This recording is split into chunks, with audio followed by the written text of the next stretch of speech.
All right, is it too late now? This is another great exercise in double stops and all sorts of fun Bobby Hicks tricks. So let's dive in here. It's in the key of D major. We're going to start on an F sharp note.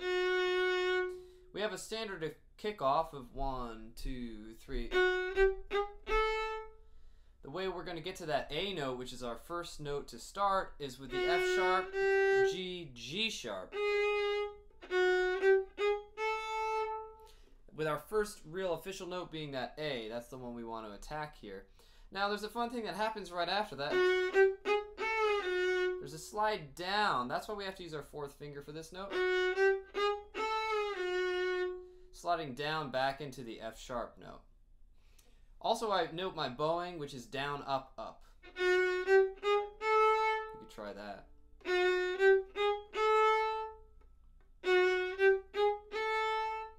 Alright, and on that A again, we're sliding down to the F sharp. And now this next part here, we're going to use the same notes with a different rhythm. This is actually a tricky rhythm. It's a triplet. Za-da-da-da, triplet. There's a difficult rhythm there. So that's a tough one to hear, but he's definitely playing a triplet there. So that's happening in one beat. Da da da dee da da dee da do da, triplet. That's what that's happening. And we're ending on the third finger on the A string, D note. And then we're going to go to the next phrase. This is just traveling to the G chord. And then to get to the A chord, we go. So C sharp, D, and this slide up to the C sharp.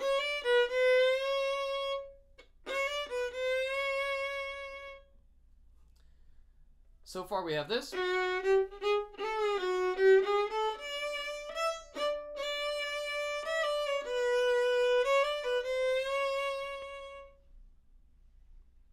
There's one double stop I left out. Right here, a G double stop. That's the note D on the A string and a G on the E string, a low 2. Tough one to tune. One thing I find helpful to tune that is to bring the elbow into the, out to the left a little bit more. It angles your fingers correctly. You can hear the going flat as we turn this way because it changes the angle of the finger against the string. So whenever I'm thinking I'm playing on the E string, I'm moving my elbow out. Anyway.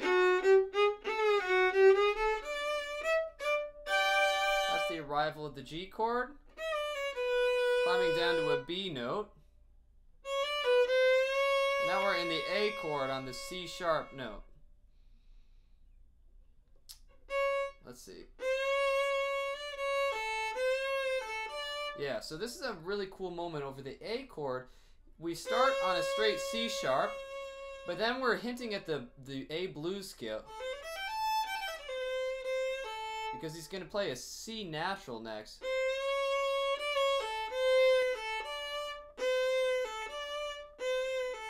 That's a tough one to catch. I missed it at first, but it's definitely a C natural that second time. So over that A chord we have.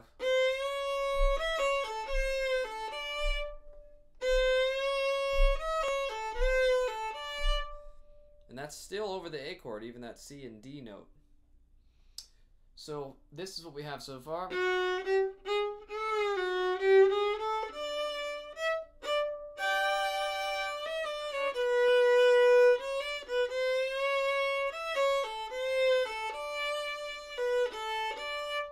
And now we're just getting to the D chord here, where we're going to go. That's an F sharp, sliding into an F sharp note, and then using the fourth finger for the A in between. And that sort of marks the middle point of the break, so.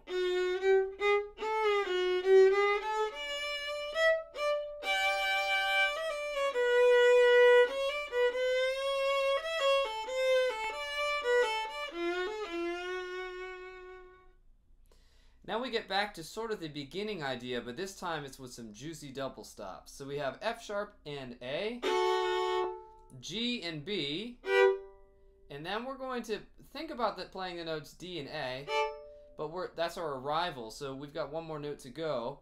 We're actually going to do you could think of it as a G sharp or an A flat and a D flat, but I'm just thinking about those two notes down a half step.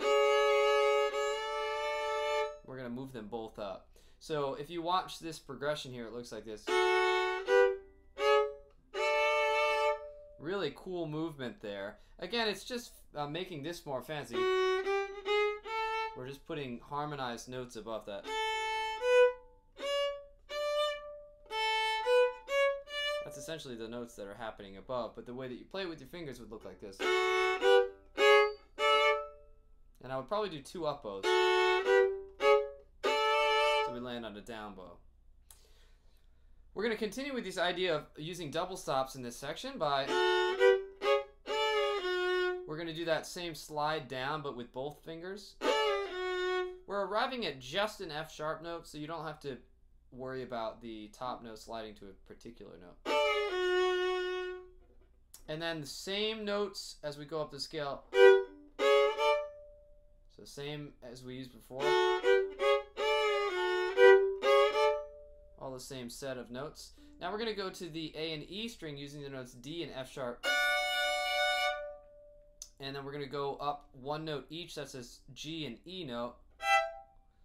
So that's actually a suspension above this D chord. We have a G note and an E note with our second and fourth fingers. Fourth finger on the A string, second finger on the E string. Back to D and F sharp. And now we're going to arrive at the G chord with a D and a G. So we have this.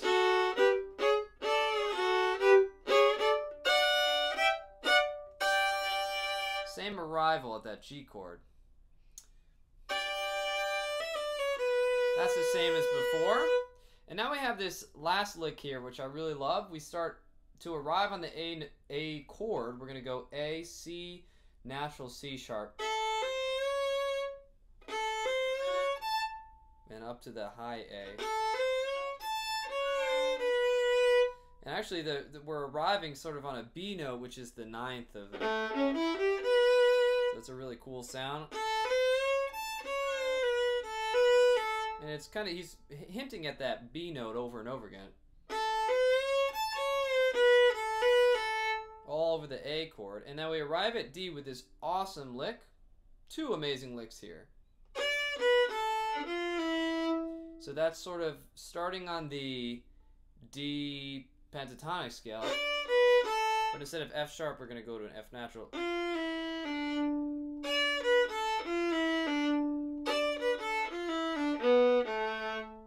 And B and A on the G string. Right there is a great lick to transpose. Great in A. You could do a little bit of it in G. I would maybe change it just towards the very end there, because you're running out of strings. Great lick alone right there, before we even get to my favorite, which we'll go over in a second. We tag a little bit of that by jumping back down to the A. Now that's hinting at the D blues scale.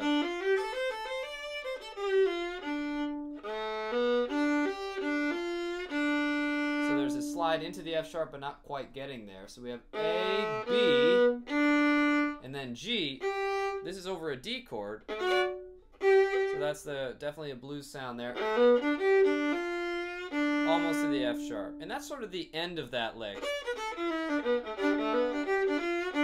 can think of that as being 2 separate licks. And then this final one is my absolute favorite of this solo. We go. That's just a perfect...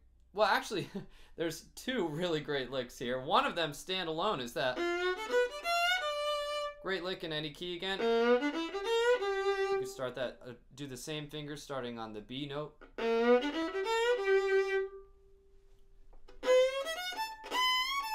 can do it over a string if you're willing to shift. And if you're willing to transpose that, that's a great one in other keys as well. You can start on the first finger for the key of C. What else could you do? Let's see.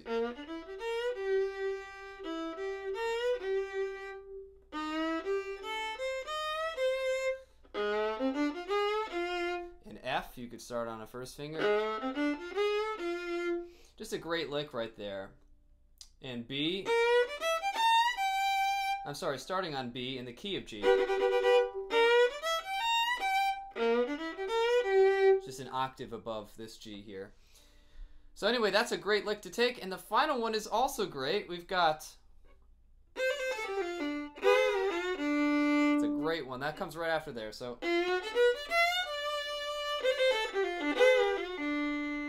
Love what's happening here. So this comes from the lick that I attribute...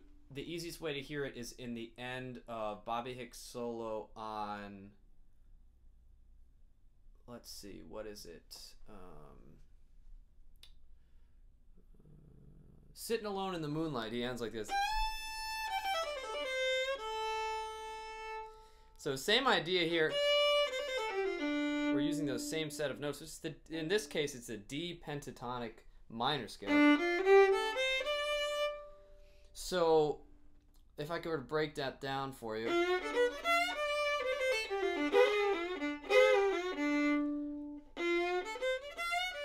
Alright, so we're starting on the C natural note. Sort of down the D pentatonic minor scale. And then we have the A note and the C note sliding up to those. Actually slightly, almost to them and back. That's what we're doing there. And then we're finishing with a slide up to the F sharp, but not quite there. Such a great lick. Again, awesome in A or G. It's an amazing, amazing lick to have. Throw it at the end of any phrase. Throw it in your backup at the end of, or in spaces for the singers. That's it. Just a great musical idea. Really hints at Bobby Hick's mastery of the blues scale. So feel free to milk those notes up, especially that the 5th and the 7th there. In this case, it's the C and the A. As many variations of that as you want. Thanks for watching. Good luck with this one.